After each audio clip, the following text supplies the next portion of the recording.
Welcome to the Get Published podcast, sponsored by Brodie Consulting Group.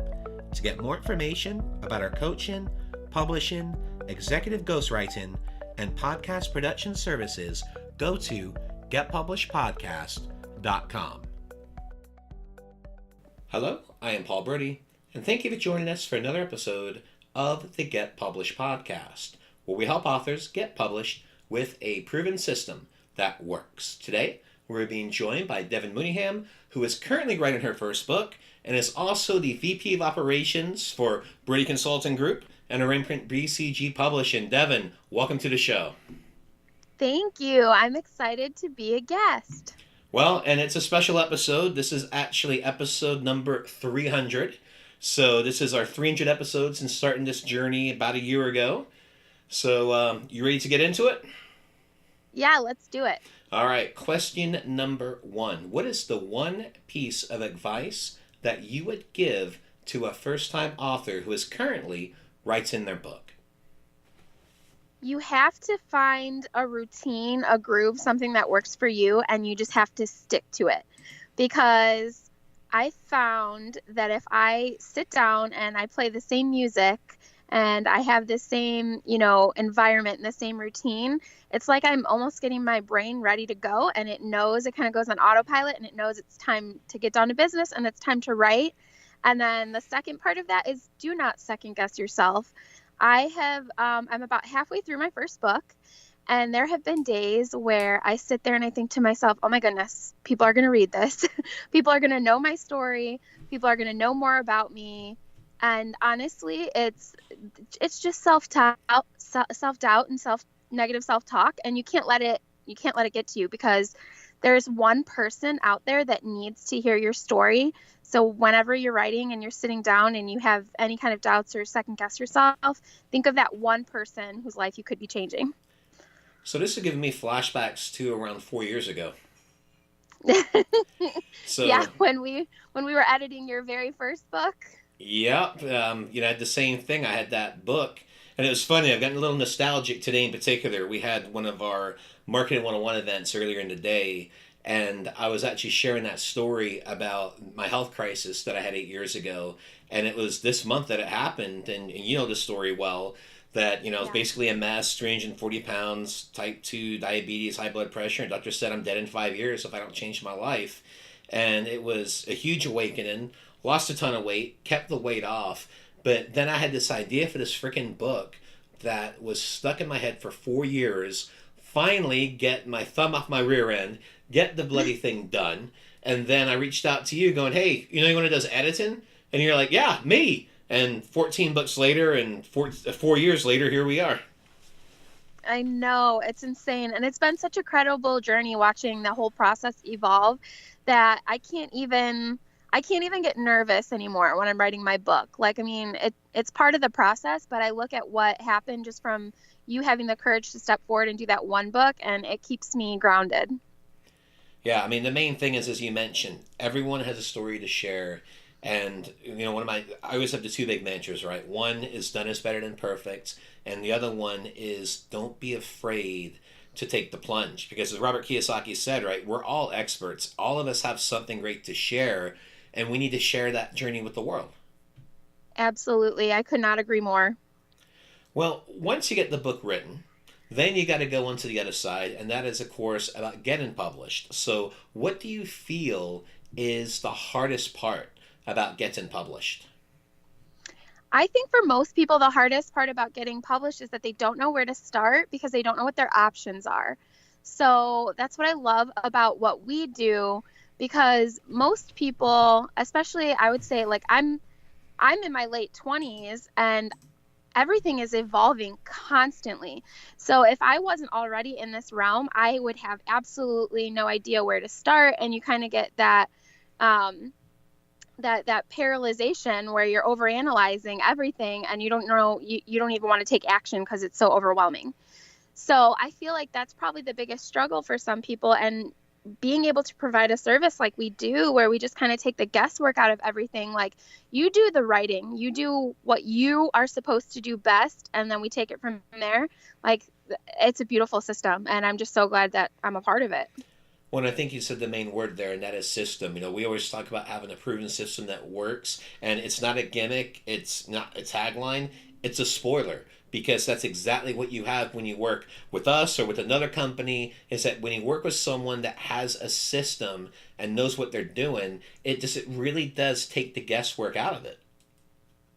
Yeah, and I think honestly that's where most people get caught up because if they've overcome the hurdle of actually delivering their labor of love and they have this book, some people end up sitting on it for years because they're like, you know what? I did it. I know I can do it. I don't need to finish. And I just feel like everybody has that message that they need to share. So, why not go through with it 100%? Exactly, and I share that story as with our client calls. It took me 4 years to get that book done. But the thing is, when you get it out there and you share that story, then you talk about the power of one, right? Where if you can impact just one life, it's all worth it. And what you realize is you impact many lives. And when you can help people in their own journeys get their books out and share their story, it just makes all the difference. Oh, yeah, absolutely. And I think it was a client of ours, somebody we've worked with in the past had mentioned the perspective of leaving their story on a shelf for legacies to come. And it was the way that he had crafted that sentence or that perspective that really hit me in the feels because you really don't know once you've passed on where your books will end up and whose hands they could end up within in years. And so being able to leave that legacy behind, I mean, it's powerful. Yeah, because I think the main legacies people have children, grandchildren, great grandchildren, and they have that within their family, but they have this great knowledge, and why not share that with the world? Because here's a spoiler: Amazon's not going anywhere. They're going to be around for hundreds of years, long after I'm gone and you're gone. It's just Oh, yeah. they're going to be there. So why not have a book out there that you can share that legacy, share that journey, and I wouldn't say it's immortality, but it gives you an opportunity to share your legacy for generations to come. Exactly. Well, let's talk about marketing. So please share a marketing strategy, and I laugh a little bit because I already know part of the answer on this, that you're planning for your book launch that you feel is going to work well. Well, yes, obviously I'm going to use a lot of the marketing strategies in our system, in our, marketing launch plan, but I'll leave that up for curiosity for our people, our listeners. One thing that I've been doing that isn't necessarily part of our system is I've been leaking pictures and information on social media of me writing the book and starting it and having an idea. Um, and as I do that, whoever likes and comments or messages me about it, I have a list, a Google Doc that I'm keeping. And those are going to be the first people that I reach out to as things get moving, as I offer free copies or I'm trying to gather reviews and feedback and all of that stuff. I'll be working from this list. So it's not really super creative, but it gives you a foundation so that when you get there, you're not like, okay, now what do I do? And that was the exact template I did for my first book. Anyone that liked or commented about the journey were put into a spreadsheet. Of course, that's before we were working together, so I didn't quite know about the whole Google Docs and how powerful they are. So it was an old school Microsoft Excel document. But I actually, I used that strategy where anyone that liked, commented, shared, sent me a message, and then they all became my launch team. And then when the Yep. book came out, and it works where you can connect with people, especially your first book. When it's your very first book, you're going to have people come out the woodwork that want to help you. Now, does it get a little more challenging with your second, your third, your 14th book? Yes. But the main Mhm. thing is when you get that first book out there, you're going to have a bunch of people that want to support your launch. So yeah, when you're dripping out that information, and I remember when we were talking about that, when you finish that when you're working on your first draft, I'm like, send a picture, and whoever comments, whoever likes, then you've got some warm leads there. And it really is a tried and true system that, people are doing it long before me, where it's, people call it like a ninja tactic, but I just call it a smart tactic, where especially if you're starting out, you know how much of a tribe, this is how you build your tribe. Well, and that's the thing. People want to feel part of something. They want to help and support you in whatever way they can. And it really doesn't take a lot of time. It doesn't take effort, and it doesn't cost anything to be a good person and to be there for somebody, that you really are supportive of. So I think that's kind of the key piece there, why it works. And I will give a few more spoilers. So, in regards to your launch, Devin's actually going to be utilizing a marketing plan. So, you'll be utilizing about a little over 20 different book promo companies. We'll also be utilizing podcast strategies, also organizing book signings, that type of thing. So, it really is a multi-tiered approach where, yes, you're utilizing book promos, you're utilizing being on podcasts, which I think is just an amazing tool, that you can really, something that people don't take advantage of enough. And then you're talking about social media posting too. LinkedIn. I mean, you've seen that. Instagram's been great for connections, but also LinkedIn. I always feel that area in particular is just a gold mine that people really haven't harnessed. Oh, yeah, absolutely. I think LinkedIn is just one of those things that people are still trying to figure out. It's kind of like Instagram as well. I was looking at my Snapchat the other day because there's constantly another platform, and I don't ever use Snapchat anymore. But I figured, hey, I'm just going to go on it and look. And there's so many people that are still stuck on it that haven't moved to Instagram yet, which is fine because, some people may never make that transition. But I feel like that's where LinkedIn is too. People are still trying to keep up with all the Facebook changes and algorithms and all of that LinkedIn hasn't even began to be tapped into the potential that it has for a lot of people.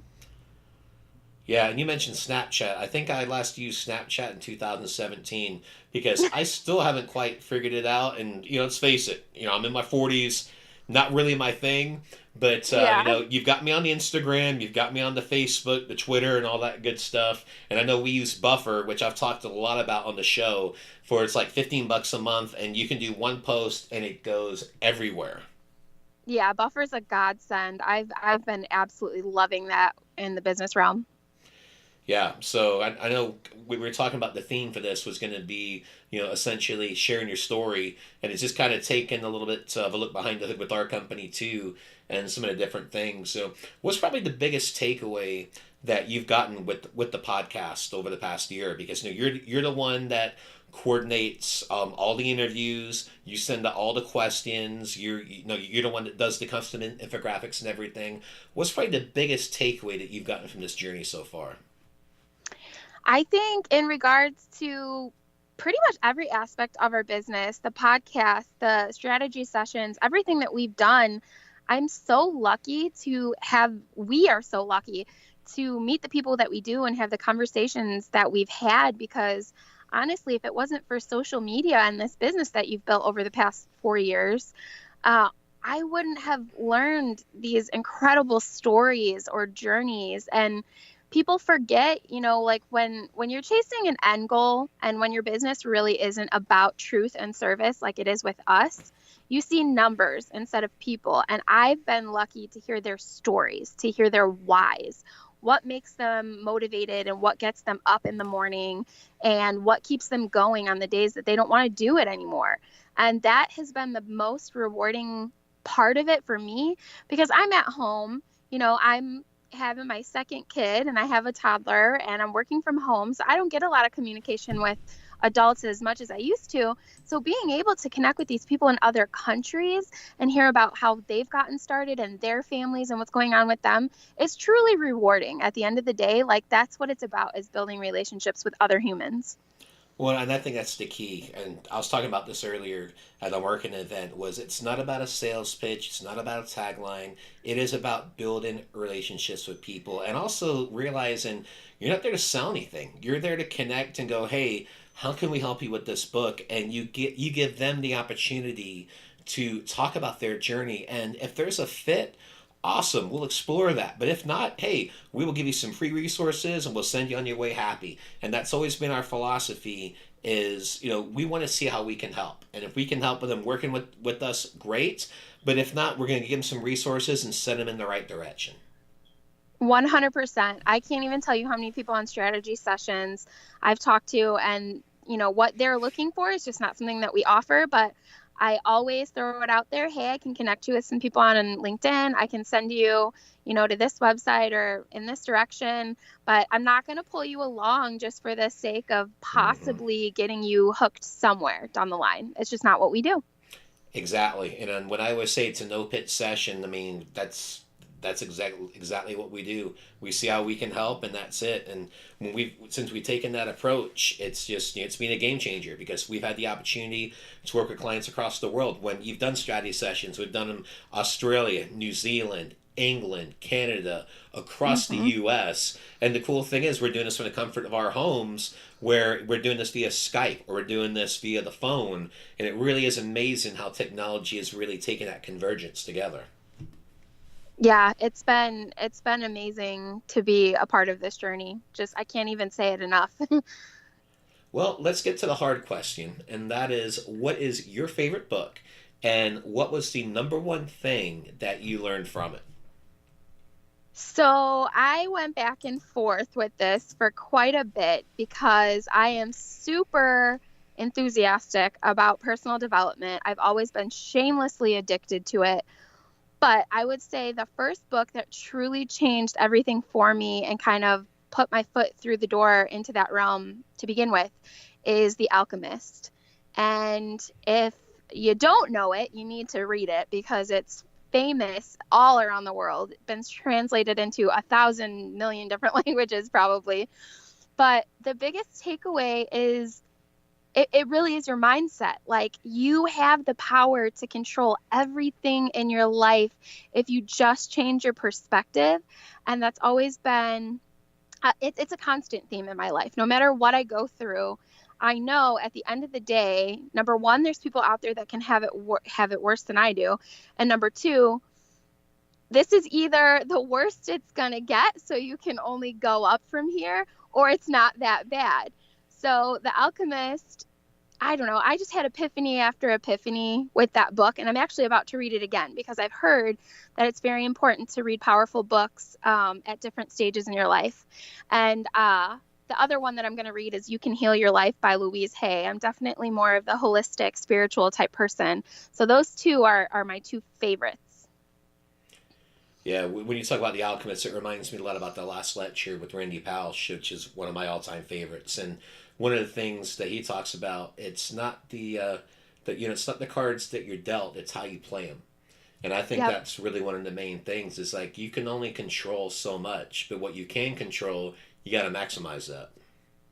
Absolutely. I actually had that book on my shelf and I pulled it out last week. I've never read it yet, but I found it at the thrift store and it was like 50 cents. I was like grabbing it.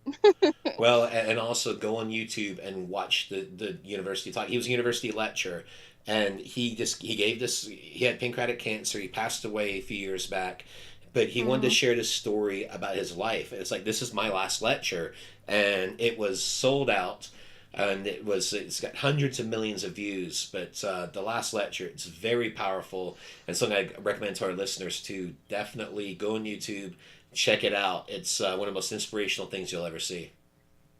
I got chills. I'll definitely be watching that tonight.